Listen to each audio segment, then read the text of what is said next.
Kain tayo ulit. Hindi ang gulay, oh. Buntot ng baboy. Diba? Sabihin nyo, hindi ako kumakain ng baboy, eh.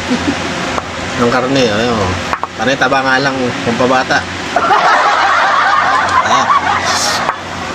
Kaya ulit ako kumakain. Sanay kasi ako ng sahid. Nag-adobo ko ng buntot ng baboy. Ito, mahal to. Hindi ako niluto kasi para diretsuhan na. Pag nag-adobo ko ng baboy, hindi ko na ginigisa, diretso, parang paksiwan, pagkaluto, ganun. Masama na yung mga ingredients. Try nyo, ganun din ang lasa, masarap. Kung gigisa pa kayo,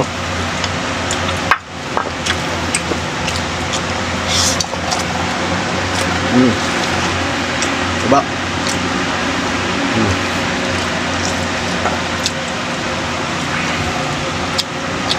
Nakain ko lang dito yung balat, eh. Ito lang balat.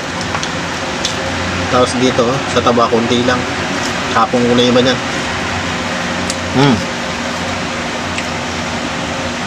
Balat. Balat ng sapatos.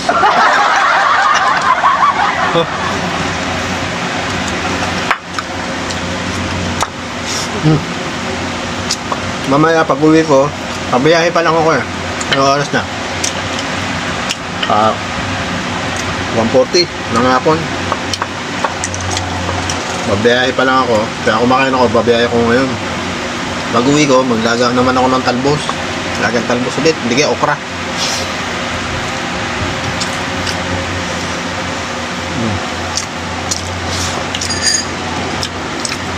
Masarap kumain pag gulay talaga. Manalo. Taba, nakakumay. Kumay yung taba.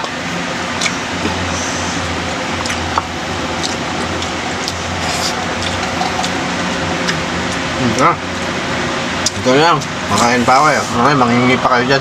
Mag-comment pa kayo, mangingi pa kayo. Ayaw naman. Joke lang.